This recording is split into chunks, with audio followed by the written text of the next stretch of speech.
Bendiciones de lo alto, mis amados en Cristo Jesús. Espero que todo estén bien. Quien le habla, un servidor de Cristo. Te invito a que te suscribas a mi canal, Julián Adames, Biblia Abierta. Allí encontrarás prédica, música, mensajes de la Biblia ilustrado y testimonio real. Y encontrará el testimonio del drogadicta que pelea con Dios. Óyeme bien, no es un cuento. El drogadicta que pelea con Dios en su momento de éxtasis. Dios te bendiga.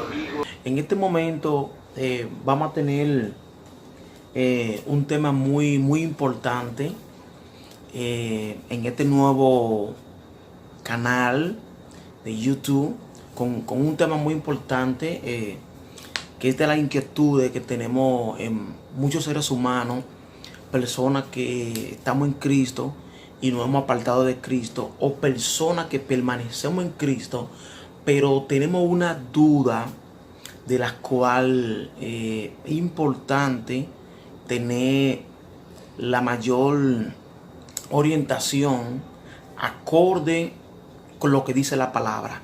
O sea, no debemos de buscar orientación fuera de la palabra, sino con la palabra, porque la palabra es el manual, es la guía de todo ser humano, mayormente del cristiano, es el manual. Por eso cuando compramos una televisión, muchas veces el manual de la televisión lo botamos y usamos la televisión mentalmente. Por eso hay cosas que nos fallan. Asimismo, el ser humano, cuando no buscamos la palabra, la cosa no nos va a ir bien. Cuando no hacemos la cosa acorde a la palabra, la cosa no nos puede ir bien. Porque el manual de nosotros los seres humanos es la Biblia. La Biblia es quien nos da la sabiduría y la enseñanza del diario vivir. Vamos a iniciar este nuevo concepto un día con un amigo hablando de Dios, con un amigo y un hermano que fue apartado de Dios y con muchas preguntas. Él siempre decía que él peleaba con Dios porque él no entendía cierto tema, que el porqué de las cosas. Pero todo tiene un propósito en Dios. A veces no entendemos qué Dios quiere decir o qué Dios está haciendo en cierto modo, ciertas partes, pero todo tiene un propósito.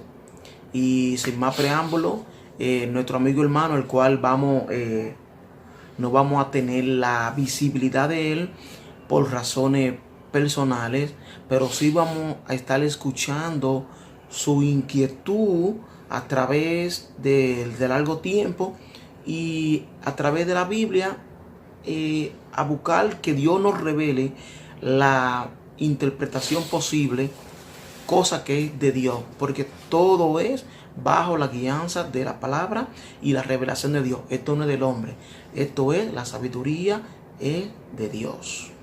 Con nosotros, nuestro hermano. Sí, buenos días, amigos que me escuchan por estos medios. Yo me voy a presentar como el hermano descarriado, pero porque esté descarriado no significa que mis creencias hacia Dios estén intactas. Amén. Porque si lo están, lo que sucede es que el diablo me ha atacado fuertemente, pero yo con la ayuda de Dios y con la ayuda de mis hermanos aquí en la tierra, sé que voy a salir de mi historia. Amén. Yo conocí al hermano Julián por medio de casualidad, pero no nada en la vida ocurre de casualidad. Fue Dios que propuso eso y conocí al hermano. Entonces rápido el hombre me habló de Dios. Yo pude entender, pude ver el propósito que él traía, que era de llevarme la palabra. Lo escuché, me gustó, le vi mucha sinceridad y me tomé un tiempo para decirle que yo tenía dudas, tenía unas ciertas inquietudes que yo aún leyendo la Biblia, porque la he leído, no digo que la he leído completamente, pero hay cosas que me sorprenden y que me inquietan. No la juzgo, pero sí le pedí a él si me podía ayudar a comprenderla, y él con mucho cariño me dijo que sí, que cómo no. Y aquí le traigo varias de las inquietudes Amén. que yo siento para que él me pueda dar ¿cómo le digo? Una explicación. Una contestación, una explicación, algo que me deje a mí más relajado y yo pueda entender. Amén. Yo escribí algunas de ellas aquí, no son todas, pero son algunas. Espero que él me las pueda contestar. Amén. Pues sí, hermano. Cuando usted quiera, Amén. le Vamos presento la primera. a orarle a Dios para que Dios nos dé el mayor entendimiento posible y nos dé la revelación acorde a su pregunta. Padre, bendito sea tu nombre, Dios. En este momento, Señor, te pedimos que seas tú ministrando a través de nosotros, Señor. Nosotros somos solo un instrumento, un vaso para expandir tu palabra, y tú eres quien nos da el dominio y el control y el entendimiento de la misma, porque sin ti no somos nada, porque esto es negocio tuyo, Señor, no de nosotros. Nosotros somos solo un vaso, como dijo ahorita. Señor, que sea tú enviándonos del cielo las mejores interpretación y entendimiento de tu palabra. Amén. Comencemos. Sí. Quiero decir que estas preguntas que yo voy a hacer y estas inquietudes, tal vez para muchos de ustedes se escuchen como, no sé, como digamos ridículas, porque ustedes sí pueden interpretarlas, pero yo hasta ahora tengo mis dudas y sin miedo ninguno, delante de Dios, voy a hacer este acercamiento. Amén. Hermano, la parte bíblica en Segunda de Reyes, capítulo 2, versículo 23, dice que una vez se encontraba Eliseo en algún lugar y unos chicos, habla de la Biblia, dice unos chicos, unos muchachos, se burlaron de él y le decían, el calvo, el calvo. Entonces, sé que vino una represión grande de parte de Dios donde todos esos chicos murieron.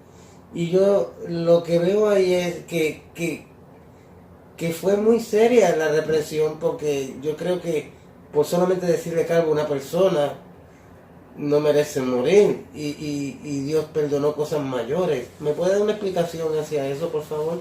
Amén. Sí, perfecto. Este tema se encuentra en Segunda de Reyes, capítulo 2, versículo 23. Dice así: después subió de allí a Betel, subió por el camino. Salieron unos muchachos de la ciudad y se burlaban de él, diciendo, calvo sube, calvo sube. La interpretación de este tema, cuando yo mismo la vi, me sorprendí. Digo, wow, Dios es un Dios de amor y un Dios que perdona tanto, como por el simple hecho de unos niños vocear calvo, calvo sube, a un profeta, esto aconteció. Lo que pasa que, en primer lugar, esto es más a fondo. Estuve investigando profundamente, y esto, cuando se habla de calvo, no se está hablando de la falta de cabello. En ese tiempo, calvo era la persona que tenía poco cerebro. O sea, era un insulto al hombre de Dios. El hombre de Dios iba camino hacia Betel. En Betel estaba la casa de Dios. Él iba a adorar a Dios. Entonces, ellos eran niños, ellos eran chicos ya de edad avanzada, porque en ese tiempo los niños no estaban en la calle. Es decir, que ellos eran ya personas adultas, personas que estaban en contra de lo que es los hombres de Dios. Y cuando decían calvo sube, era como una ofensa a los hombres de Dios, como que estaban cansados de tanto Eliseo como de tanto Elías. Sabe que Eliseo es quien sucede a Elías. Entonces, calvo sube es algo muy profundo, es como un repudio, un rechazo al hombre de Dios. Y recuerden que en ese tiempo él tenía el dominio y el control de Betel, el rey Acá. ese pueblo estaba en totalmente abnegación a Dios. Acab y Jezabel, en ese entonces, el pueblo estaba muy mal con Dios. Y por eso habían tantas personas que estaban dándole la espalda a Dios. Oh, pues entonces yo podría entender que al referirse a ellos como niños, tal vez el escritor se refería a que eran niños en los asuntos de Dios, tal vez. Correcto, ¿Puede correcto. ser? Correcto. Exacto. Gracias, hermano, gracias por ayudarme a comprender un poco más esto. Amén. Me dice que lo puedo conseguir en... El versículo lo puede conseguir en Segunda de Reyes, capítulo 2, versículo 23. Ok, así lo tengo. Muchas gracias, hermano. Si me permite, le presento mi segunda inquietud. Ok. Ok, mi segunda inquietud habla de Coré. Coré fue un siervo de Dios, tengo entendido, Sí, claro. en lo poco que he leído. Sí. Y en una ocasión se rebeló en contra de Moisés. otro siervo de Dios, de Moisés, cuando el éxodo que estaba siendo guiado Moisés por Dios y estaba llevando las riendas según Dios se lo decía. Amén. Y él provocó y unió a varios de otros compañeros a irse en contra de Moisés. Entonces Moisés habló con Dios y Dios le dio unas instrucciones donde yo vi que se lo llevó todo, mató a muchísimas personas con unas instrucciones que le dio que se acercaran al altar. Cuando uno se acerca al altar de Dios, uno se acerca a buscar de Dios. Amén. Y más como ellos llevaban los incensarios como ofrenda a Dios. Amén. ¿Qué sucedió en esa ocasión? ¿Por qué la muerte de todas esas personas? No le encuentro una razón lógica. Okay. Pero usted me ayudará a aclarar. Bueno, la rebelión de Coré se encuentra en Números, capítulo 16, desde el 1, iniciando. Dice así: Coré, hijo de Asal, hijo de Coá, hijo de Leví y Datán. Habrían hijo de Eliá y Oni, hijo de Pelé, de los hijos de Rubén. Tomaron gente y se levantaron en contra de Moisés con 250 varones de los hijos de Israel principales de la congregación. O sea, automáticamente, ahí no dice el texto, tomaron personas y se fueron en contra. O sea, la guía, la rienda, estaba tomada por Moisés en ese entonces, por mandato y dirección de Dios. Entonces, ponerse en contra de Moisés, un hombre justo, era ponerse en contra del mismo Dios. Por eso que hoy en día decimos que cuidado quien se pone con el justo, porque es que ellos querían hacer la cosa a su manera y querían ocuparse de todo, del sacerdocio y todo. Entonces el sacerdocio fue dado a Aarón y a su descendencia. Entonces ellos querían tomar las decisiones de todo, incluso tomar las decisiones de Moisés, la cual solo la tenía en el momento, la tenía Moisés con Dios, porque Moisés fue el hombre escogido para tal fines. Es decir, que a ellos la ira, el orgullo, que muchos decían, entonces Dios nada más habla contigo. Muchos decían, entonces Dios nada más habla contigo. ¿Por qué nada más Dios habla contigo y no con nosotros? Es decir, que ahí había envidia, había un celo, y por eso tenemos que tener mucho cuidado. Cuando Dios está usando una persona, debemos de orar por esa persona y ayudarle a esa persona y estar feliz porque Dios está utilizando a esa persona. No ponernos en contra de esa persona, porque si esa persona, reitero, es justo y usted está en contra de un justo, está en contra de Dios. Hermano, y perdone mi ignorancia, las personas que se rebelaron en ese momento eran seguidores legítimos de Jehová, de Sí, Dios. sí, claro, fueron de la persona, fueron de la descendencia que Jehová sacó de Egipto. ¿Sabes? Que en los 40 años duraron, esa descendencia murió, pero lo que permanecieron fueron de esa persona, esa que eran israelitas, eran de Israel intacto. Ok, siervo. Entonces, hermano, ¿qué enseñanza me lleva esto? ¿Qué yo tengo que pensar en ese caso? ¿Esas personas desconfiaban de Moisés, de lo que Moisés le estaba diciendo a ellos que era de parte de Dios? ¿O ellos estaban enojados con Dios y querían el poder de ellos? Ellos desconfiaban de Moisés y también tenían un celo. El celo era que solo Dios hablaba con él y las cosas se hacían a través de Moisés. Había un celo por el dominio y el control, porque todo el mundo quiere tener. ¿Y Moisés no le mostró evidencia de que era de Dios? Sí, claro. Muchísima evidencia, como cuando Moisés abrió el mar, cuando a través de Dios, cuando cayó maná del cielo, comieron maná por 40 años, la peña dio agua.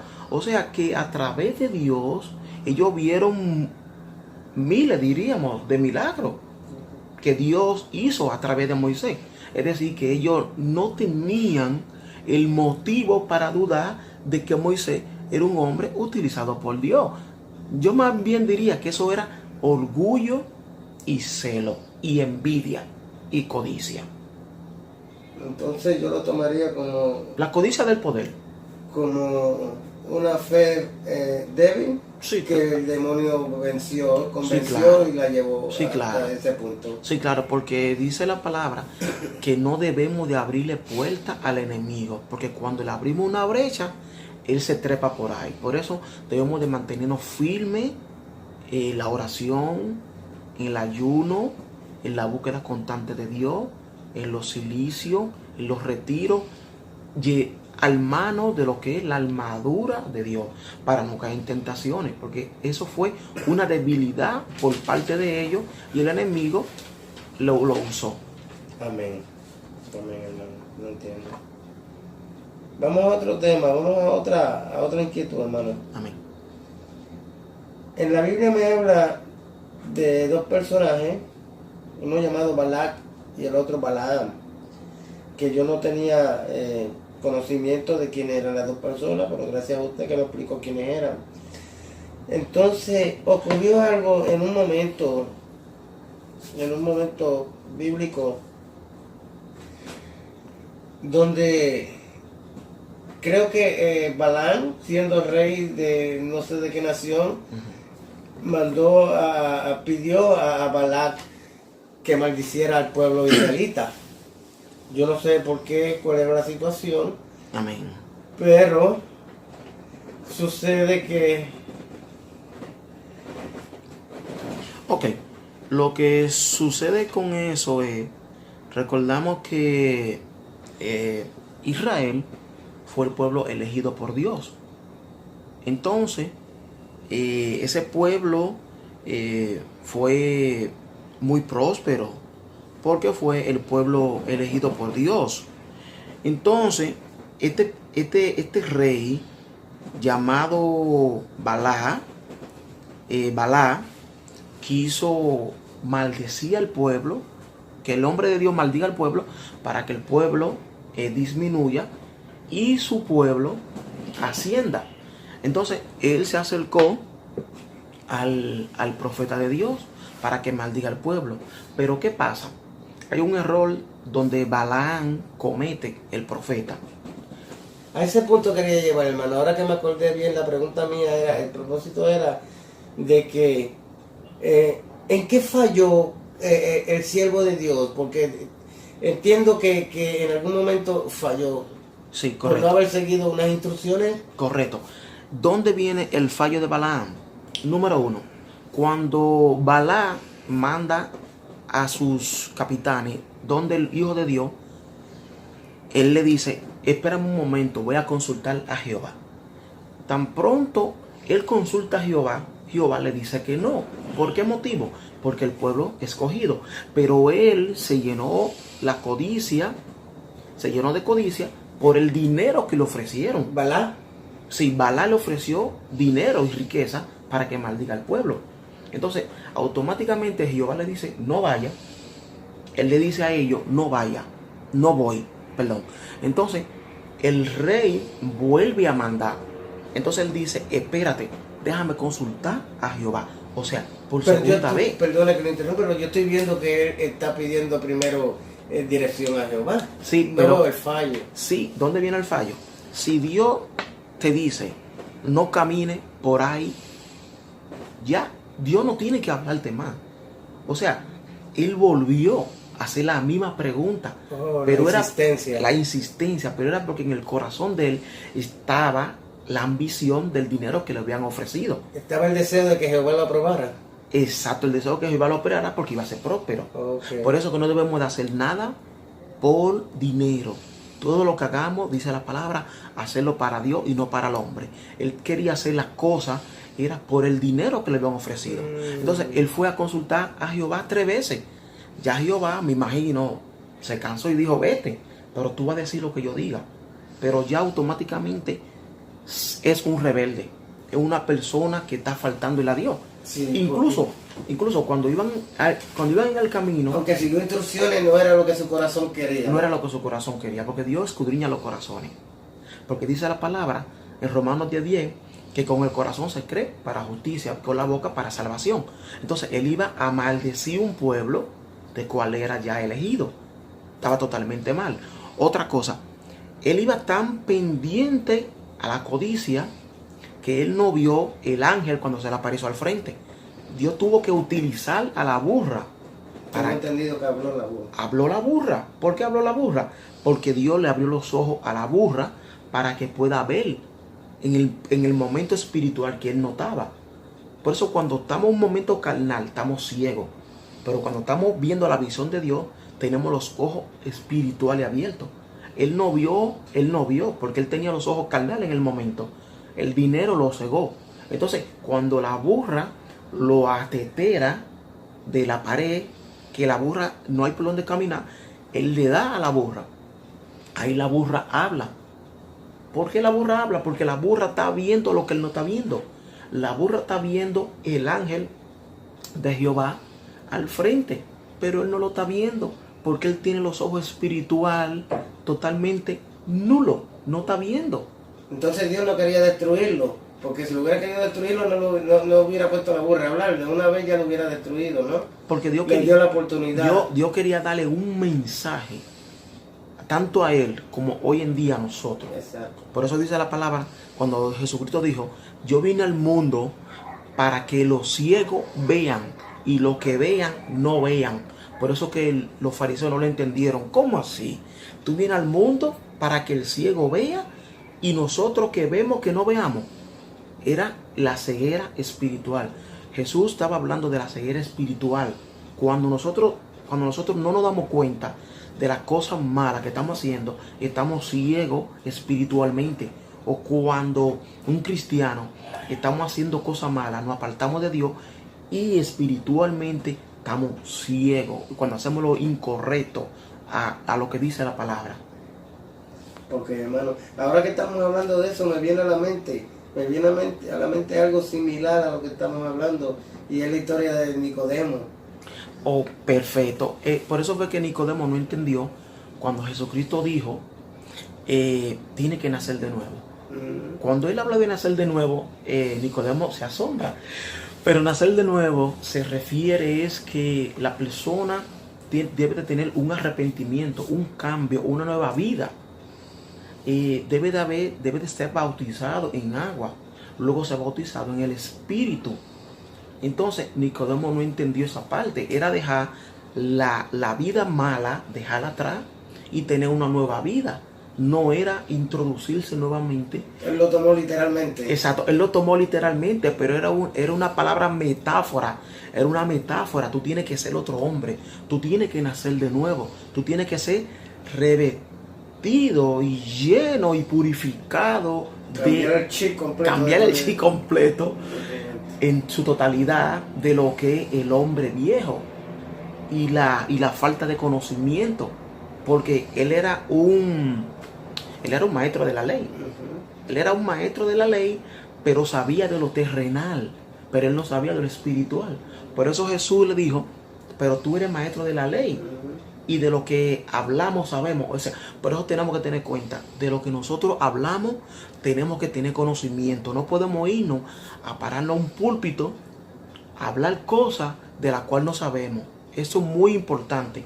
El día que nos vayamos a hablar a un púlpito, a darle la palabra a un hermano, a un vecino, a un amigo, a nuestros familiares, que debemos también de llevarle la palabra y predicarle.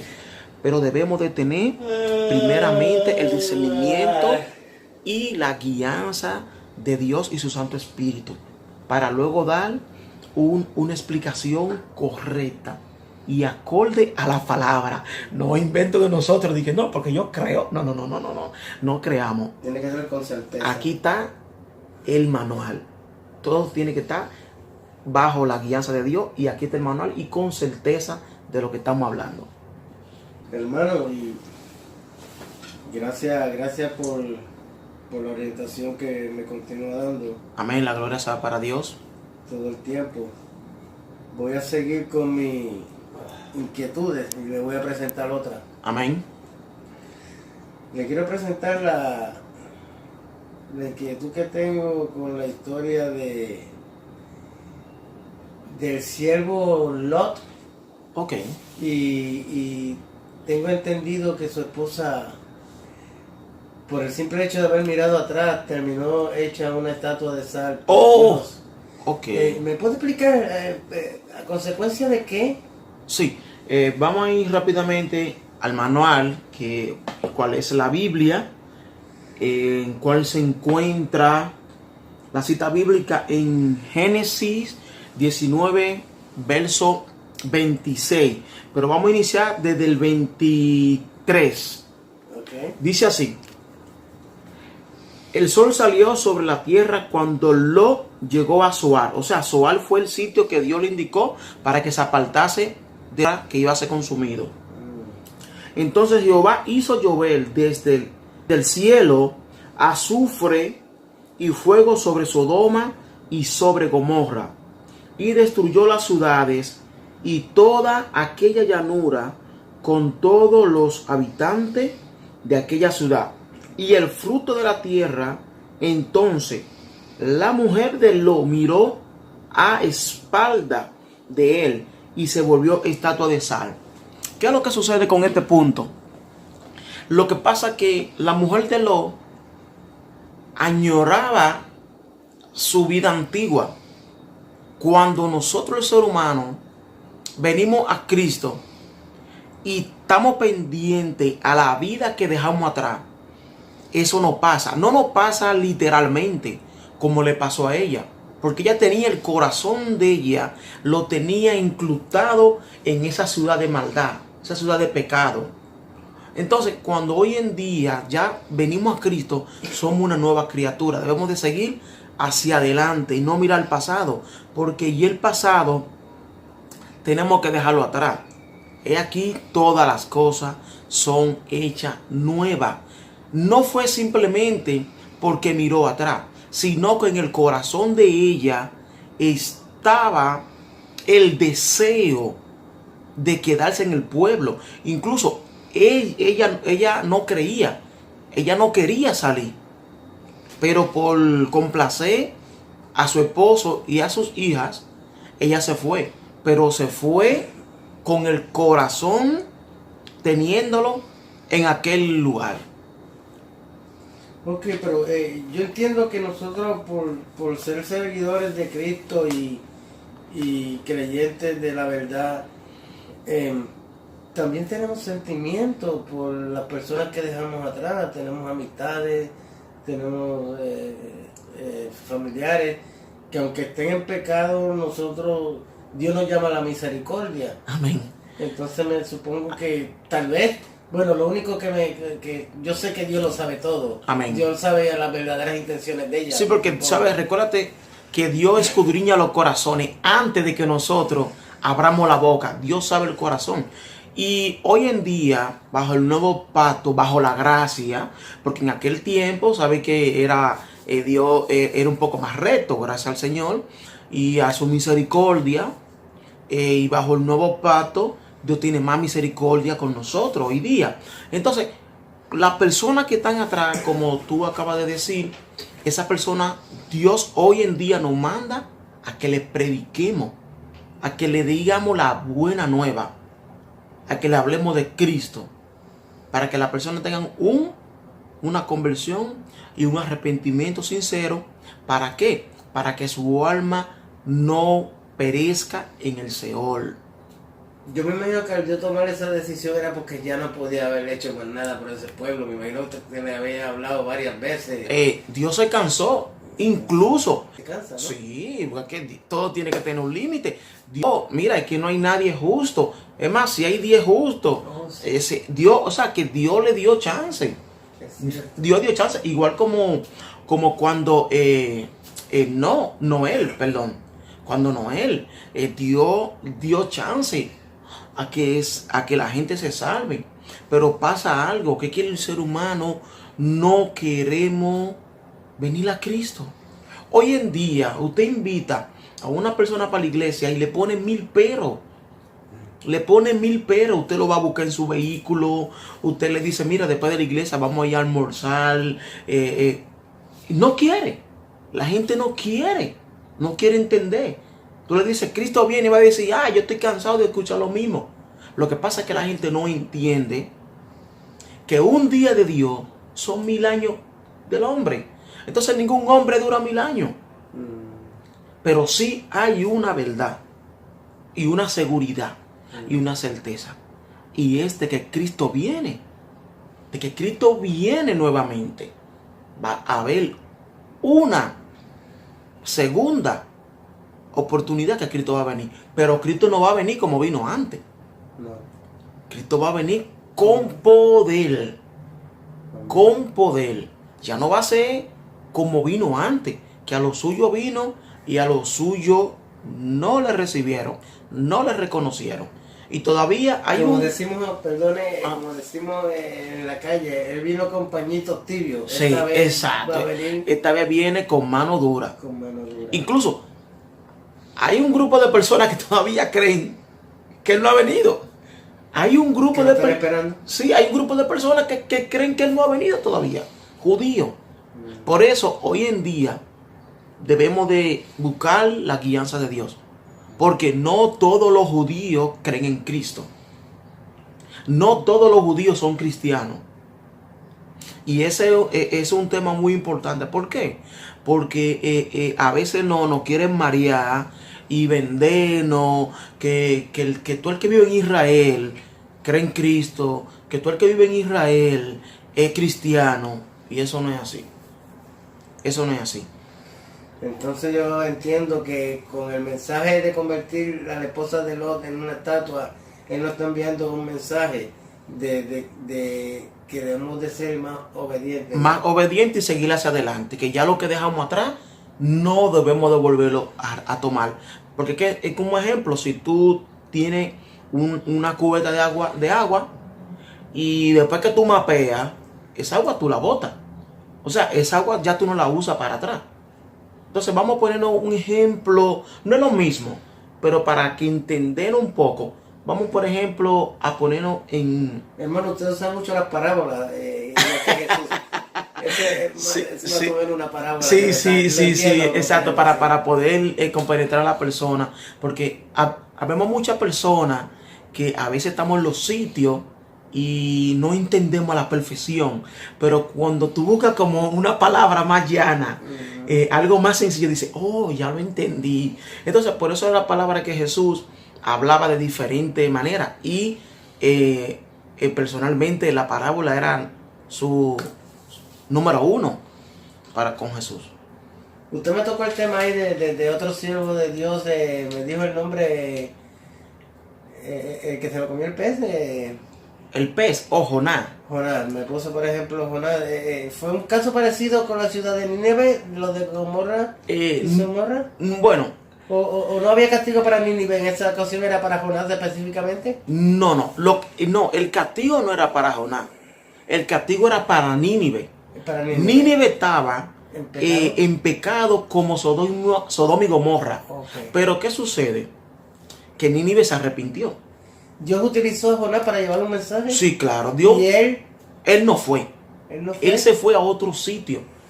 Entonces, cuando iban en la arca, que el mar se levantó, él supo que era por la desobediencia. Incluso, que ya Dios sabía que él iba para otro lugar, entonces Dios sí, claro. Incluso él le dijo a los pescadores, lánceme al mar, que esto es por mí. O sea, él entendió que eso que estaba aconteciendo en el momento era por él. Por eso cuando Dios nos manda, ojo, atención, por favor, a todo siervo de Dios, sin excepción ninguna. Si Dios lo manda a usted a evangelizar para Haití, no quiera comprar un pasaje y venir para acá, para Nueva York, para la nieve. Ojo, si Dios lo manda a usted a Haití, vaya para Haití, no vaya para otro lado. Porque Jonás, Dios lo mandó para Nínive, porque el pueblo estaba en pecado. Y él se fue para otro lado, asustado. ¿Por qué? Porque en Nínive, él tenía miedo que lo iban a matar. ¿Cuál era el miedo? Sí, él tenía un miedo porque era una ciudad perversa. Era una ciudad que mataba a la gente de ahí. Y entonces que lo fueran a rechazar, que fueran a matar. Entonces él dijo, si yo voy a Nínive a predicar en el nombre de Dios, esta gente me puede matar. Pero error uno. Si Dios manda, Dios respalda. Exacto. Ahora bien, si Dios no manda, Dios no respalda. Entonces, por eso también es muy importante. Hoy en día, cuando decimos Dios dijo, cuidado. Si, no dijo nada. Si Dios no dijo nada, cállese. Si Dios no dijo nada y usted le toca predicar o está en el medio de la prédica, mire, ahí Dios siempre habla. Dios siempre está hablando a través de su palabra. Pero no diga, Dios te dijo esto y esto. Porque si no se cumple, el tal mentiroso es, dice la palabra. Si Dios no dice nada, no hable, no se la quiera comer, no quiera sobresalir. Diga exclusivamente lo que Dios le manda a decir. Por favor. No se busque problemas con Dios. No se busque problemas con Dios. Que Dios castiga fuerte. Si no, mira a Jonás. Ok, hermano, muchas gracias por esa contestación. Amén. ¿Le voy a presentar otro de los casos? Sí, claro. Ya no me quedan muchos por ahora en los que apunté, pero ya luego seguiremos con más inquietudes. Okay. En esta ocasión les voy a presentar el de... Ok. Dice... de la mujer cananea. Ajá. Una mujer que fue a pedir por su hija, que se acercó a Dios, y en un momento pienso que Dios la rechazó y no entiendo por qué, porque yo entiendo que Dios vino para todo, para curar todos los enfermos que en este mundo se encontraban, pero no eran enfermos de salud, nos estamos refiriendo a enfermos... enfermos ¿cómo te digo? Ok, ese tema está en Mateo 15:21. Se trata de la mujer cananea. Recordemos que las personas cananeas eran personas que no creían en Dios. Me inquieta la respuesta que Dios le dio a ella cuando le pidió la ayuda. Pero me supongo que usted me puede dar una explicación más profunda de por qué esa respuesta, de lo que sucedió y me puede tranquilizar. Ok, vamos a ver en la Biblia qué nos dice Mateo 15:21. Es la mujer que le pide a Jesús que salve su niña. Entonces Jesús le dice que no es lícito, que no es recomendable que la comida de los hijos se la den a los perrillos. Pero vamos a ver específicamente qué es lo que era, cuál era la enseñanza y el propósito el cual Jesús quería dar en esto. Porque recuerda que Jesús en todas las palabras que daba mandaba un mensaje. Todas las palabras que Jesús daba mandaba un mensaje para todo el mundo. del cual debemos de aprender mucho. Dice la palabra así: saliendo Jesús de allí se fue a la región de Tiro y Sidón. Entonces una mujer cananea había salido de aquella región. Comenzó a gritar y a decirle: Señor, Señor, Hijo de David, ten misericordia de mí. Mi hija gravemente es atormentada por un demonio. Pero Jesús le respondió palabra. Entonces, acercándose de sus discípulos, le rogaron diciendo: despídela, pues viene gritando detrás de nosotros. Y le respondió, dijo: no soy enviado sino a las ovejas perdidas de Israel. Entonces, este pasaje nos redacta de que es una enseñanza de que Él vino a salvarlo. Él no solo vino a salvar los judíos. ¿Por qué se refirió cuando Él dice no es bueno echarle la comida a los perrillos? ¿A qué se refiere? ¿Quiénes son los perrillos? Ok, vamos a ese punto directo. Ok, Él le dijo: no está bien tomar pan de los hijos y echarlo a los perros. Y ella dijo: sí, Señor, pero aún los perros comen de la migaja que cae de la mesa de sus amos. Entonces respondió Jesús y dijo: mujer, grande es tu fe, hágase contigo como quiere. O sea, esto era una enseñanza para que ellos vean que no solo los israelitas tenían fe, sino que habían cananeos que tenían fe. Porque en aquel tiempo los cananeos eran personas muy perversas y eran un pueblo que Dios lo mandó a que estén separados de lo que fue el pueblo de Israel. Entonces había una división de lo que eran los israelitas y los cananeos, no podían estar juntos. Entonces para los cananeos, los israelitas eran personas muy religiosos, pero para los israelitas, los cananeos eran totalmente idólatras. Y los israelitas no creían que habían cananeos que tenían fe. Entonces esto fue un propósito para que el pueblo de Israel vea que sí había cananeos que tenían fe. Y el cananeo que se arrepintiese obtenía la salvación. Para que luego que Jesucristo no esté, no haya diferencia. Que ellos acepten que todo el que acepte el Señor va a ser salvo. Y la insistencia de ella fue tremenda. Si es otra persona, no le sigue atrás, porque dice: no, ya me rechazó. No. Busca la salvación. Búscala, no importa que te cierren la puerta. Puede ser probándote. Hay una puerta más adelante que se va a abrir, que es la puerta de la salvación. Jesucristo la estaba poniendo a prueba. Pero la fe de ella era tan grande que ella siguió insistiendo, porque Jesucristo quería mandar un mensaje con esto, para que ellos vean que hay cananeos con fe, como hoy en día tenemos fe en Cristo. Nosotros tenemos fe en Cristo y no somos judíos, pero tenemos fe en Cristo. Y también dice la palabra que bienaventurado aquel que cree sin ver. Nosotros estamos creyendo sin ver. Es un mensaje muy claro que hay que seguir hacia adelante.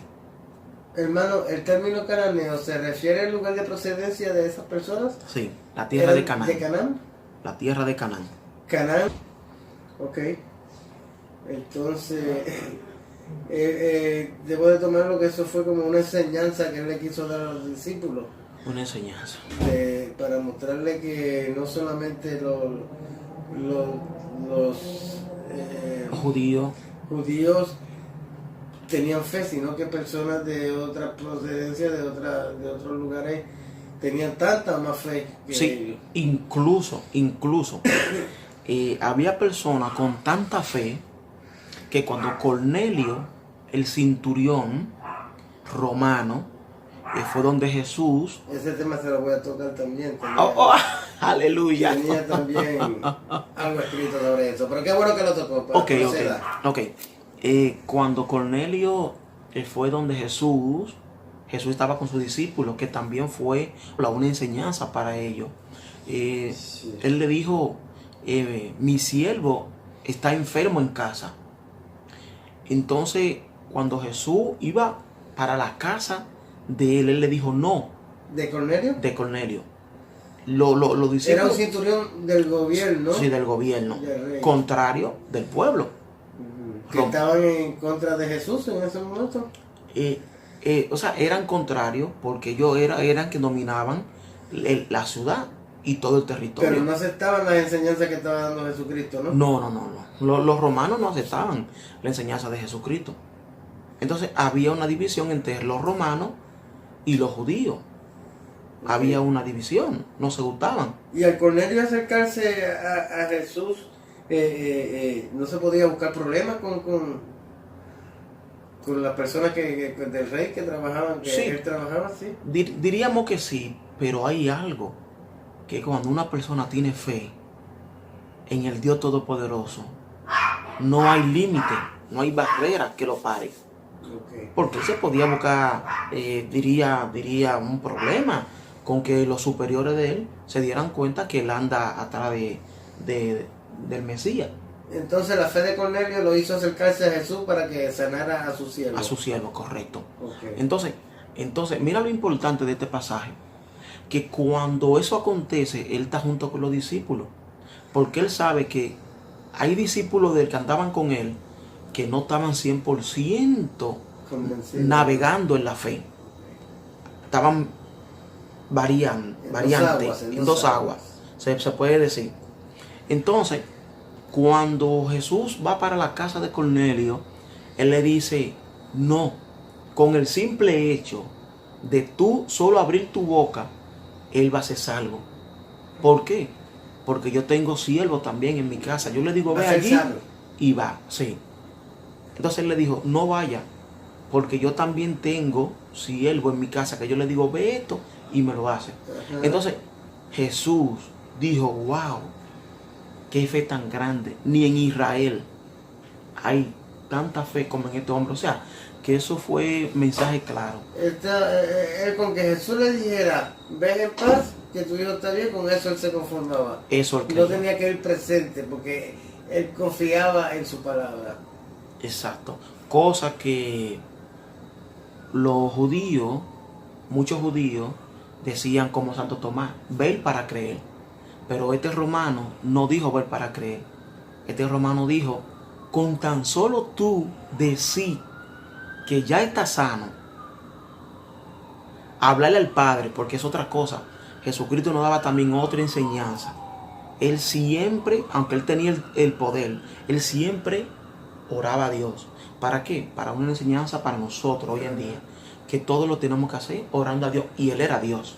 La obediencia. Él era Dios, pero él se portaba totalmente humilde y obediente a Dios, y sí, siempre oraba a Dios. Carne. En ese momento era la carne y él quería demostrar cómo debía de comportarse, cómo debía de regirse las personas carnales como nosotros. Exacto, y que si queremos algo debemos de pedirlo a Dios. Por eso que los milagros no son del hombre. ¿Se lo pedimos a Dios mediante su Hijo? Sí, claro. Mediante en su hijo. En el nombre de su Hijo. Siempre que le pedimos, tengo entendido a Jesús, a Dios hay que pedirle, te lo pido en el nombre de tu Hijo Jesús. Exacto. Porque Él es el mediador. Como dijo, nadie va al Padre si no es por mí. Si no es por mí. Así que el que crea que la Virgen María o que otro santo, el mediador, hay un solo mediador, que es Cristo Jesús, el que vino a morir por ti y por mí. En cuanto a María, yo no veo bien que hablen mal de María. ¿Por qué? María fue la persona adecuada que Dios escogió para ese propósito. Ahora, luego que María tuvo a Jesús, ya tuvo una vida normal, porque tuvo más hijos de su esposo. Pero fue la persona adecuada para ese propósito y se merece un respeto. Ahora, ella no es ninguna intercesora.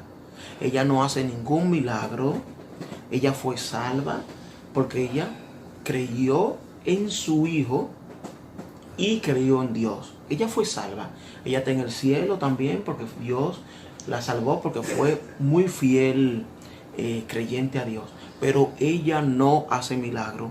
María no intercede por nadie. Hello, que quede claro. María se merece un respeto cuando hablamos de María porque fue la madre de Jesús. Hasta ella fue ahí. escogida por Dios para el propósito. Para el propósito. Hasta ahí. Hasta ahí.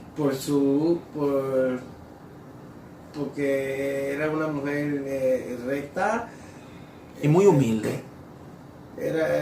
Reunía todos los requisitos adecuados que buscaba Dios para dar a luz a su hijo, ¿no? Amén. Reunía los requisitos, esa es la palabra. Reunía todos los requisitos para el propósito de Dios. Por eso nosotros debemos de reunir todos los requisitos para lograr o tener el privilegio y la gracia de que Dios nos utilice. Ok, hermano, y para no tomarle más su tiempo, quiero ir a las últimas de mis inquietudes por ahora. Gracias por aclararme la mente en eso, respecto a eso. Yo quisiera que me hablara de Judá, perdón. Judá. De Judá, porque Judá, dicen que para que se cumpliera el propósito, se cumpliera la palabra, Judá tenía que morir como murió, tenía que pecar de esa forma entregando a Jesús. ¿Ya estaba predestinado eso para Judá? ¿Es justo? ¿O qué sucedió ahí? Judá Iscariote. Judá, sí, porque a él lo utilizaron para hacer esa parte de las escrituras donde dice que tenían que cumplirse y él iba a entregar al Señor para que fuera llevado a la muerte. Entonces yo lo veo como que, ¿por qué Judas? ¿Por qué? ¿Qué hizo él mal que ya estaba predestinado a eso? Tal vez usted me pueda explicar eso. Bueno, ese es un tema muy importante y el cual muchas personas se han vuelto enredadas en ese aspecto. Yo mismo al inicio de cuando comencé a escudriñar la escritura me lo pregunté también, ¿sería que Judas estaba predestinado para el propósito? Pero después, más adelante, me di cuenta que él no estaba en sí predestinado para el propósito. Él se convirtió en el propósito. Me explico. Antes de Judas entregar a Jesús, él estaba robando. Él era el tesorero de los apóstoles. Pero él estaba robando. Incluso cuando Jesús entró a la casa de Simón, el fariseo, para cenar, que entró la mujer con el perfume muy caro de álbatro, perfume muy caro, él en el corazón dijo, wow, ¿por qué este perfume lo derramó en los pies del maestro? ¿Por qué mejor no se vendió este perfume y se regó a los pobres? Pero no era porque él quería hacer obra, era porque él quería robárselo, porque ya él estaba robando. O sea, él se convirtió en el propósito. Ahora, estaba escrito y predestinado que un hombre lo iba a entregar de lo de él.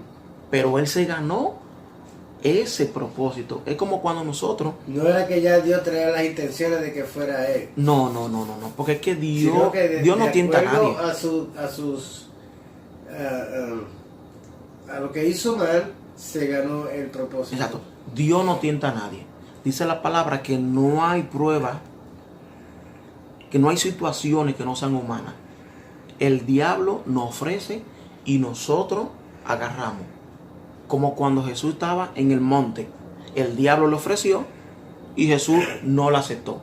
Eso es lo que debemos hacer nosotros. Cuando el diablo nos ofrece, embalano. Porque Dios no tienta a nadie. Dios no tienta a nadie. Entonces, él estaba pensando en lo pobre, de que por hacer la obra. Él no estaba pensando en hacer ninguna obra. Él estaba pensando era en robarse el dinero. Y por eso dice la palabra muy clara: no importa la obra que hagamos, toda aquella persona que haga buena obra, perfecto. ¿Sabe qué me preguntó una persona y me dijo? Entonces, si yo le doy comida a los pobres, si yo ayudo al inválido, ayuda al drogadita que está en la calle. Yo no voy a ser salva. Yo le dije, mira, tus intenciones son muy buenas, pero eso no solo es todo. Tú tienes que tener una conversión y un arrepentimiento para ver al Señor. Aunque tus intenciones son muy buenas, pero el ser humano debe de tener un arrepentimiento, porque tan pronto tenemos el conocimiento del pecado original, ya somos automáticamente pecadores y debemos de tener un arrepentimiento. Muchas personas dicen, ¿de qué yo tengo que arrepentirme? Es porque ya venimos con el sello del pecado original, y por eso debemos tener una conversión con Dios y un arrepentimiento. Y para eso debemos de acercarnos a Dios, buscar de Dios, congregarnos, porque es importante congregarnos. Ok, hermano. Entonces ya puedo entender esa otra parte. Yo le doy las gracias, hermano, que usted me ha podido aclarar muchas de las dudas que yo tenía. Que usted sabe, porque cuando uno tiene dudas y pensamientos que no dejan a uno tan claro, pues es difícil. Es como ustedes estaban hablando ahora, uno se siente que está en dos aguas, porque uno no sabe. Sí. Dios conoce a uno, tú Claro. puedes de eso, pero Dios sabe que tú estás dudando. Sí. Es Y como una más, duda. me chocó cuando usted me dijo, cuando le hablé de la palabra por primera vez, que usted me dijo, sí, yo conozco de Dios y yo peleo con Dios. O sea, yo me sentí como raro. O sea, yo nunca había oído una persona que decía, estoy peleando con Dios. Y eso me refería a eso, a las inquietudes que tenía. Sí, y eso me llamó mucho la atención. Y por último, hermano, ya que usted es un hombre que conoció de Dios desde pequeño y se apartó de Dios y ha vivido una mayor parte apartado de Dios y en el mundo de la calle, me gustaría que usted le dé un consejo a la juventud, ya que usted sabe, porque sabe que dice la palabra que de lo que sabemos, hablamos. O sea, yo no puedo hablar de un mundo que yo no he vivido, pero el que ha vivido en un mundo, en una área, en un tiempo, sabe del momento. ¿Qué usted le puede decir a la juventud de hoy? Yo no soy la persona adecuada, me considero yo que no soy la persona adecuada para decirles esto, pero el hermano Julián me ha dicho que yo soy de lo más adecuado que en verdad vemos, porque yo estoy pasando por la situación. Claro. Yo le voy a decir lo que me sale. Lo que me sale es decirle que yo por mi desobediencia involuntaria, porque en mi corazón soy yo anhelo de seguir los pasos de Dios. Amén. Pero el diablo me ha dado de una manera que se me ha hecho bien difícil, pero yo no me doy por vencido. Yo Amén. sigo luchando, porque Dios dice que Él está presto, que Amén. cuando yo toque a su puerta, Él me la va a abrir. Amén. Y yo quiero que llegue ese momento y me la abra. Yo he pasado por muchas y sigo pasando. Pero le quiero hacer la exhortación a ustedes. No es fácil verse en esta situación.